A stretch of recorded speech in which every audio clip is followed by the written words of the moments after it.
ఈనాటి vannamei count ధరలు 100 count రూ. 255, 90 కౌంట్ రూ. 265, 80 కౌంట్ రూ. 285, 70 కౌంట్ రూ. 315, 60 కౌంట్ రూ. 335, 50 కౌంట్ రూ. 355, 45 కౌంట్ రూ. 365, 40 కౌంట్ రూ. 385, 30 కౌంట్ రూ. 455, 25 కౌంట్ రూ. 500, 20 కౌంట్ రూ. 540 నమోదు కావడం జరిగింది. చలికాలం రొయ్యల సాగులో తీసుకోవాల్సిన జాగ్రత్తలు. చలికాలం సాగులో తక్కువ సెలినిటీతో సాగు చేసేవారు మినరల్స్ ని ప్రతి వారం వాటర్ రిపోర్ట్ చేసుకుంటూ దాని అనుగుణంగా మినరల్స్ ని వాడుకోవాల్సి ఉంటుంది. అలాగే మినరల్స్ ని ఫీడ్ తో పాటు ఇచ్చుకోవటం వల్ల మంచి ప్రయోజనాలు ఉంటాయి. చలికాలంలో రైతులు చెప్పే ప్రధాన సమస్య రొయ్యలు చెక్ ట్రేలోకి ఎక్కకపోవటం. దీనికి ఒక కారణం చలికాలంలో ఉపరితలం నీరు చల్లగా ఉండటం. కాబట్టి రైతులు నేల మీద గోనె సంచిలో ఫీడ్ వేసుకుని రొయ్యలు ఫీడ్ తింటున్నాయా లేదా అనేది చూసుకోవాలి. ఫీడింగ్ సమయంలో చెక్ ట్రేలను పరీక్షించుకున్న తరువాత వాటిని అలాగే నీటిలో ఉంచకూడదు. చెక్ ట్రేలో ఎక్కువసేపు నీటిలో ఉంటే వాటి మీద పాకుడు చేరి వైట్ కంట్ వంటి అనేక వ్యాధులకు కారణమయ్యే అవకాశం ఉంటుంది.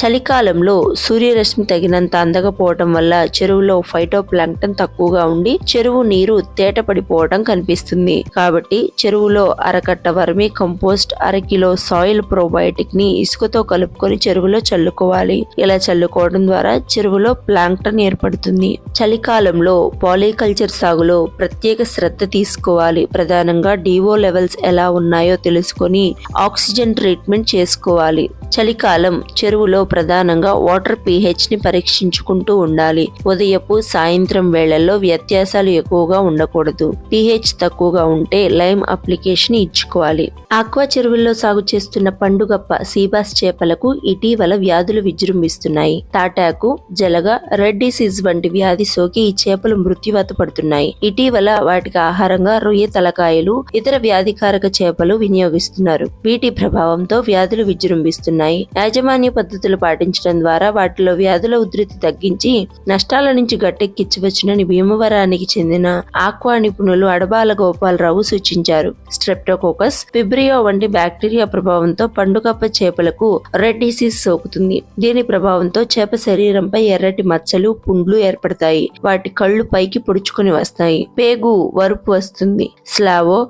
కాలంనారి అనే బ్యాక్టీరియా ప్రభావంతో పండుగప్పలకు తాటాకు తెగులు సోకుతుంది. దీని ప్రభావంతో మొప్పలపై క్రింది భాగంలో మచ్చలు ఏర్పడి పాలిపోతాయి. తోక భాగం తినేసినట్లు ఉంటుంది. మొప్పలకు లెర్నాండోపస్ వంటి పరాన్నజీవులు అతుక్కుని రక్తం పీల్చడంతో చేపలు బలహీనపడి వ్యాధులు సోకుతాయి. నీటి నాణ్యత బాగుండేలా చూడటం, చెరువు నీటిలో విషవాయువులు పెరగకుండా చూడటం ద్వారా రెడ్ డిసీజ్, తాటాకు తెగులు సోకకుండా నివారించవచ్చు. తెగుళ్ల నివారణకు ప్రభుత్వ అనుమతి ఉన్న వ్యాధి నిరోధక మందులు, జలగ నివారణకు పురుగు మందులు నిపుణుల సూచన మేరకు మధ్యాహ్నం వినియోగించాలని గోపాలరావు సూచించారు. మన రొయ్యరాజు యాప్ని డౌన్లోడ్ చేసుకొని లబ్ధి పొందండి.